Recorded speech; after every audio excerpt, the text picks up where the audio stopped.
Bounds.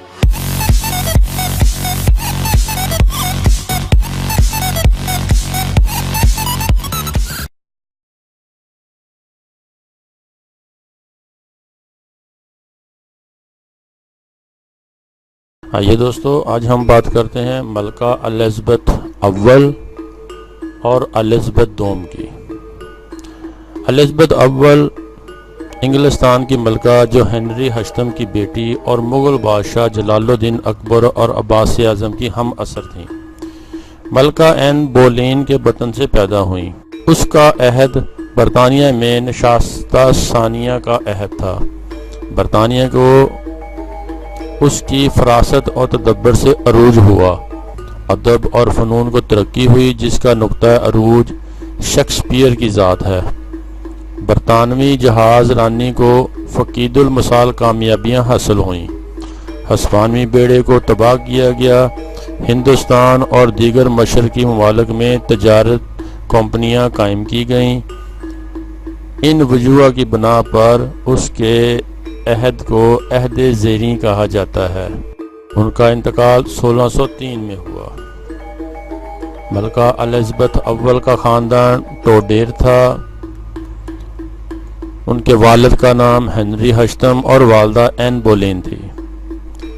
ملکہ Elizabeth اول 7 ستمبر 1533 کو کرینج انگلستان میں پیدا ہوئیں۔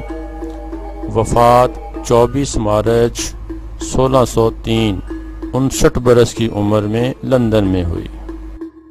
ملکہ الزبتھ دوم 21 اپریل 1926 کو میفر لندن میں پیدا ہوئی۔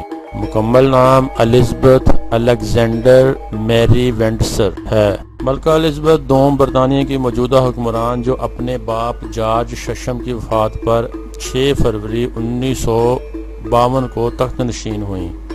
1947 میں لیفٹیننٹ فلپس ماؤنٹ بیٹن المعروف ڈیوک آف ایڈنبرا سے شادی ہوئی، جو ہندوستان کے آخری انگریز وائسرائے لارڈ ماؤنٹ بیٹن کے بھتیجے ہیں۔ شہزادہ چارلس ان کے ولی عہد ہیں۔ برطانیہ کے علاوہ آپ Canada, Australia, New Zealand, Jamaica, Barbados, Brazil سمیت کئی دوسرے ممالک کی ملکہ بھی ہیں۔ آپ دنیا کی واحد حکمران ہیں جو ایک سے زائد آزاد ممالک کی حکمرانی کرتی ہیں۔ تخت نشینی کے اس 54 سالوں میں برطانیہ میں 10 وزیر اعظم تبدیل ہوئے۔ الزبتھ 21 اپریل 1926 کو لندن میں پیدا ہوئیں۔ باپ کا نام prince Albert David of York یعنی جارج ششم ہے۔ آپ نے ابتدائی تعلیم گھر مان کی زیر نگرانی حاصل کی۔ 1936 میں جب آپ کے باپ پرنس البرٹ اپنے بھائی کے تخت چھوڑنے کے بعد بادشاہ بنے تو آپ کو ولی عہد بنا دیا۔ دوستو، آپ کو ہماری ویڈیو پسند آئے تو سبسکرائب کریں، لائک کریں، شیئر کریں تاکہ آپ کو نئی اور اچھی معلوماتی ویڈیو ملتی رہیں۔ شکریہ۔ خدا Bounds.